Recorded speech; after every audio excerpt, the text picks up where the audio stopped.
Hi, I'm Tom Rue of the Kauffman Foundation, on location today at the office of the Entrepreneurial Learning Initiative. I'll sit down in a moment and chat with the co-author and architect of an exciting new entrepreneurship education program called the Ice House Entrepreneurship Program. This is Top of Mind.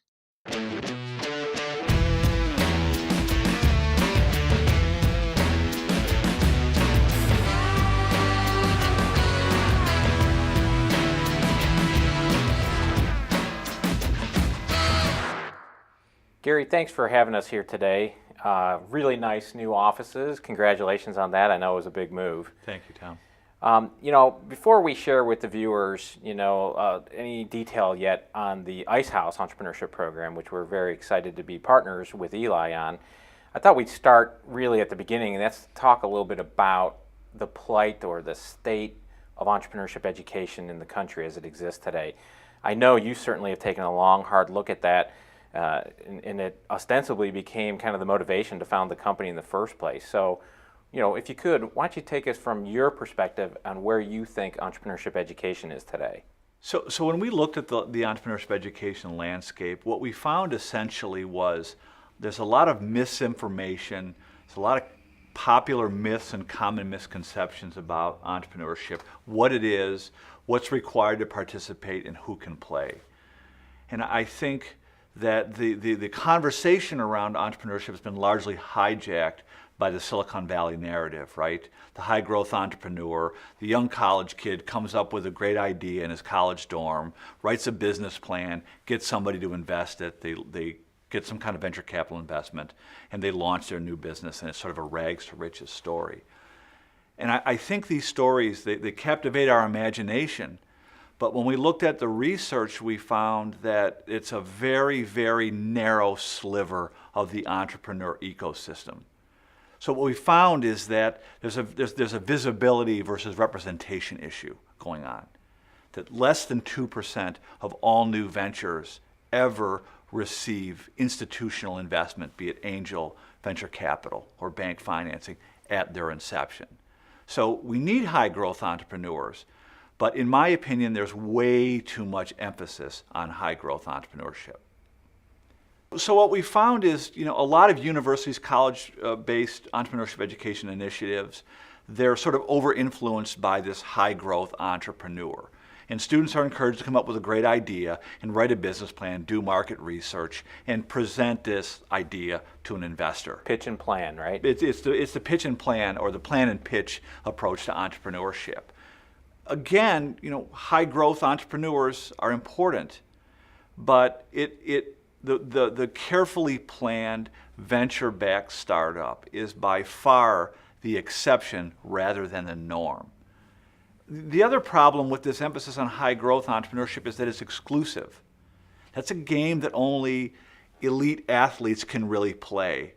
And this one-dimensional approach to teaching entrepreneurship, number one, doesn't accurately reflect the process, but the bigger problem, in my opinion, is that it's exclusive.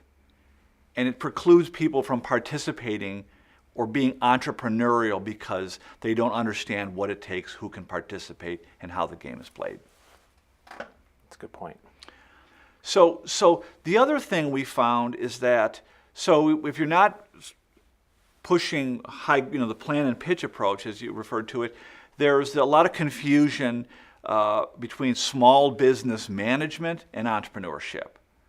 So what happens is, you see these programs, the small business development centers, SBA programs, community college programs, where they're teaching kids about small business management.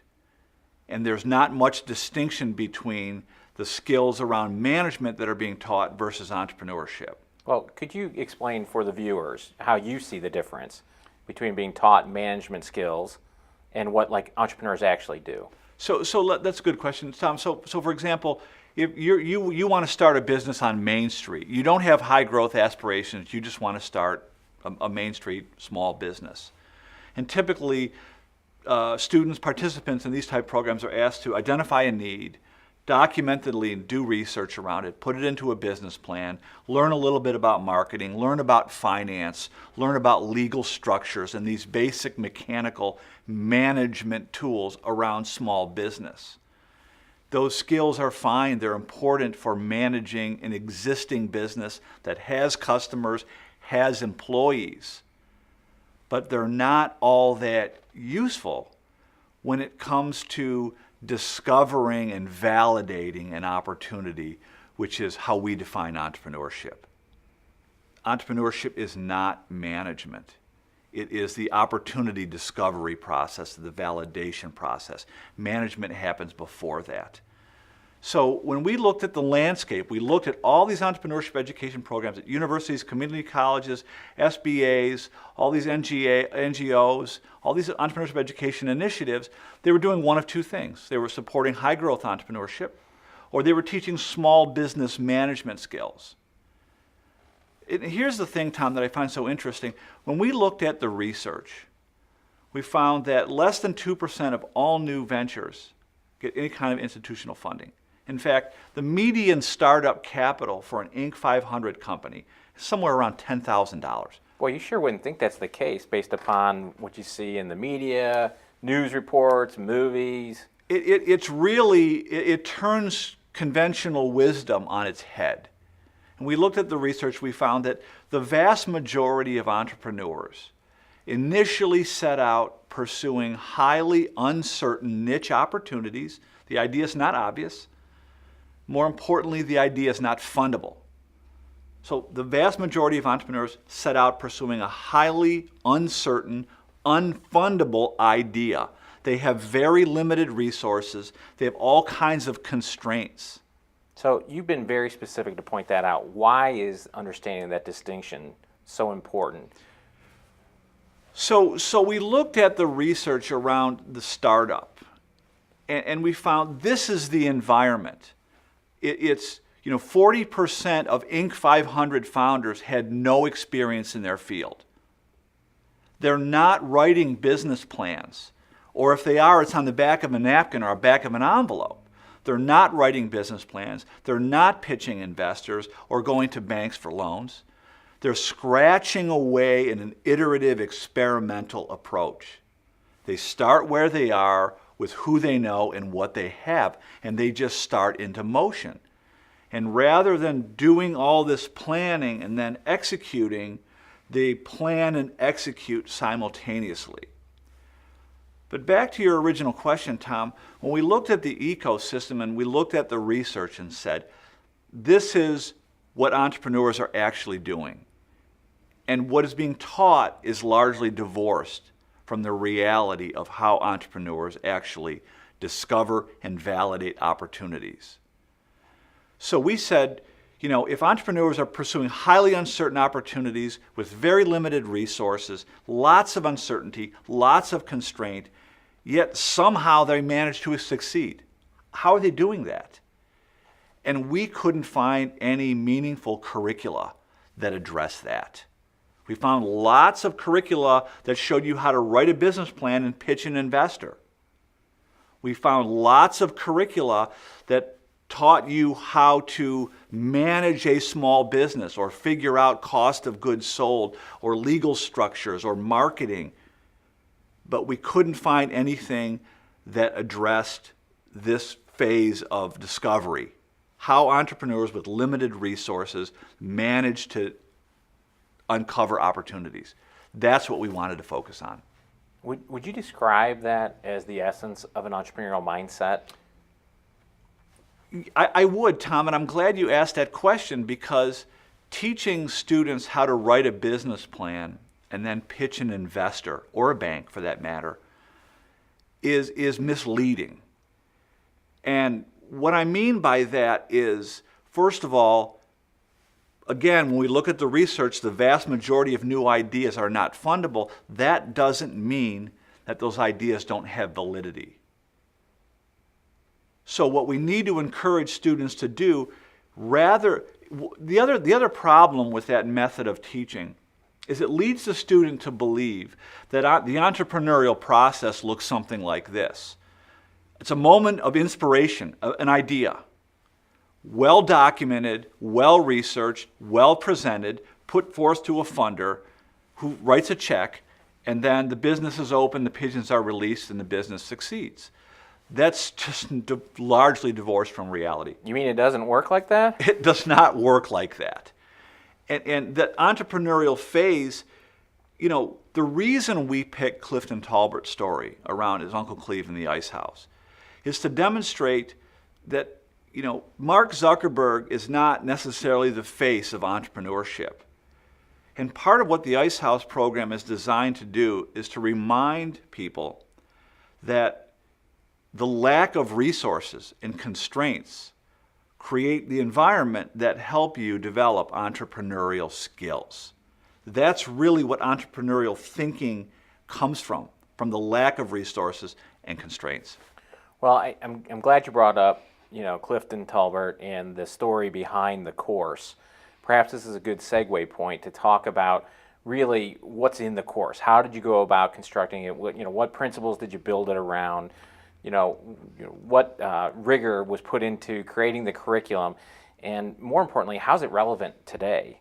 For somebody that's taking it, whether that be the 18-year-old high school graduate to the 45-year-old, mother re-entering the workforce to, the retired, business executive who's looking to get back into business.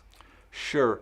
As I said a minute ago, Tom, we couldn't find any meaningful curricula that really spoke to how to survive with limited resources, lots of constraints in an uncertain, ambiguous environment. We couldn't find any curricula to address that. So we thought we're going to go out and we're going to create some curricula around this to understand this.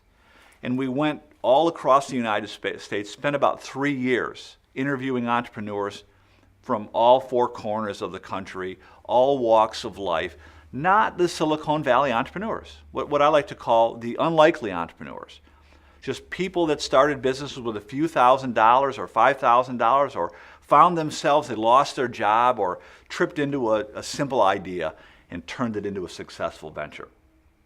So we interviewed about 300 entrepreneurs all over the United States and distilled their stories into a curriculum. That was the basis of the Ice House Entrepreneurship Program. That's the first thing we did. We took about 350 hours of on-camera interviews and distilled it into a curriculum. How are they doing what they are doing? How are they identifying opportunities that the rest of us seem to overlook? And how do they manage to marshal the resources to pull it off? They have just a few $1,000s or a few $100s, yet somehow they manage to marshal the resources. When I say that, I mean the internal fortitude as well as the external resources required. The second thing we did was we focused on the mindset.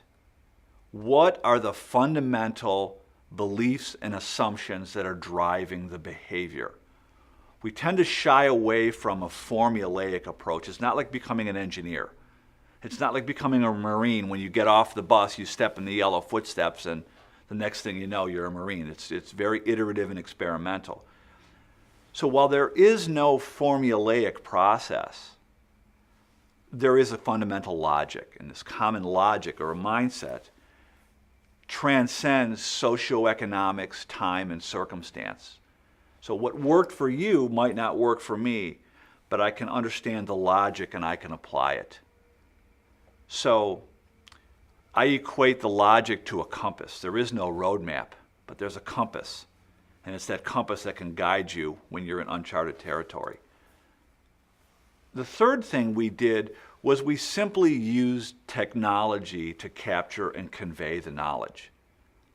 So there are short video segments from the interviews so that the students can have the key learning objectives. They learn, the key learning objectives are reinforced by the firsthand testimony of people they can relate to. Real entrepreneurs came from challenged circumstances, yet somehow managed to succeed. A big part of what Ice House is designed to do, Tom, is to transmit culture. You can write about this stuff in a book, but when you see the people talking and communicating what they did, where they came from, the struggles, the challenges they faced, and how they overcame them, that's transmitting, something's registering beyond the explicit knowledge that's being conveyed. The fourth thing we did was we used an approach called problem-based learning. So we encourage our students to work in groups. They can work alone, but they work in groups. It's problem-based learning. They identify a problem that's relative to them, and they're asked to go out into the world. They're asked to document their assumptions on a business model canvas. We call it an opportunity discovery canvas. So the students work in groups. They document their assumptions about a problem they can solve. And they're encouraged to get out of the classroom and go out into the world. Now, I want to stop you there for a second because I know this is a big point for you. You and I have obviously spoken about this before. Why is it that you see it as so important that the students, the participants in the course, get that external experience? You know, it's built into the fabric, if you will, that they have to take that canvas and go test their assumptions out in the real world. Why is that such a fundamental piece of this program? So what we're really talking about is opportunity discovery. And when it comes to entrepreneurship, there are an infinite array of opportunities out in the world that are yet undiscovered. So in many cases, in the research that we uncovered, the original idea is completely wrong. Might not make any sense.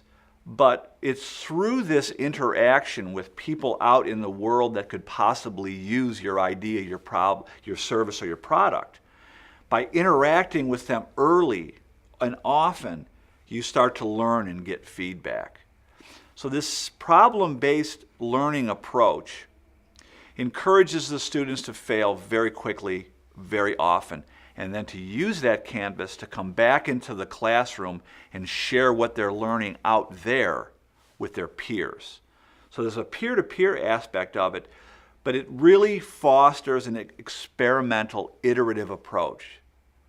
The students are constantly asked to design very quick, cheap experiments to test their ideas, rather than write a business plan based on known facts. To test their idea in the real world. Our assumption is that by talking to potential customers or users of their product or service, they will uncover the true opportunity.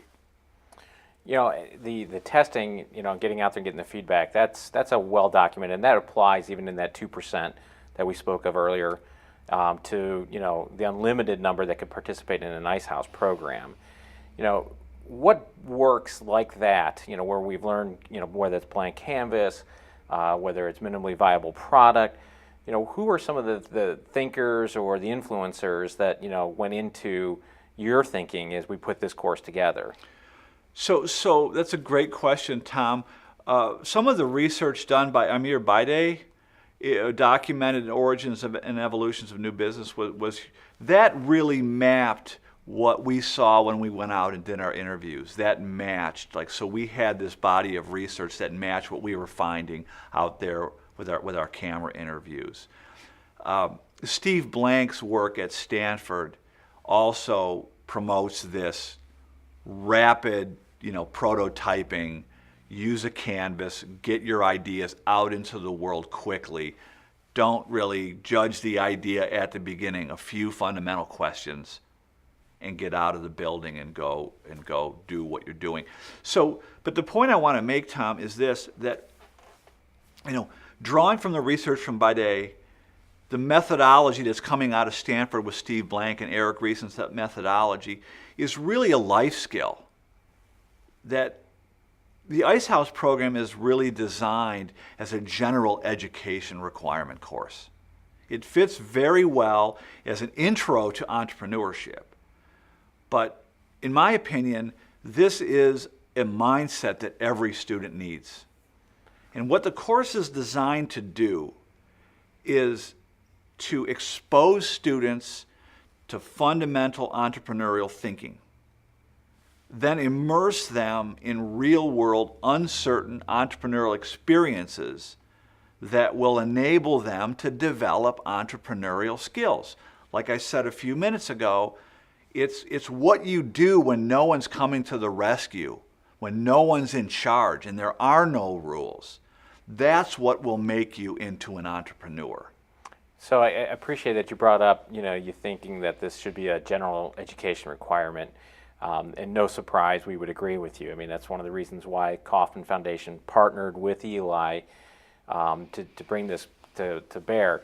And we launched this exciting new program actually last year at the NACCE conference in Portland. We were back again this year in Chicago. Can you, for the viewers here of Top of Mind, share with them, so we're a little over a year now into the release of this exciting program. Can you bring us up to speed, how it's being deployed, where it's being deployed, what surprises, what have we learned since it's been out in the market? I mean, that's eating our own dog food, right? We're out there in the market now learning from our customer base. The initial response to the Ice House Entrepreneurship Program has been overwhelming. Since its release last summer, the course has been widely embraced by people in the academic world. It's been widely embraced by people in the economic development world. And entrepreneurs themselves have endorsed it, have taken it. People that are already in, 45-year-olds that have been in business 20 years that have small businesses are taking this course. Phenomenal results. High school, Milton Hershey High School has just adopted the program. It's being taught at Stanford University through the SMASH Academy for high-achieving, low-income STEM students, high school students. It's being taught at Virginia Tech. It's being taught in community colleges and universities all over the world. There's universities in Colombia, in East Africa, in Guatemala, Canada are using the course.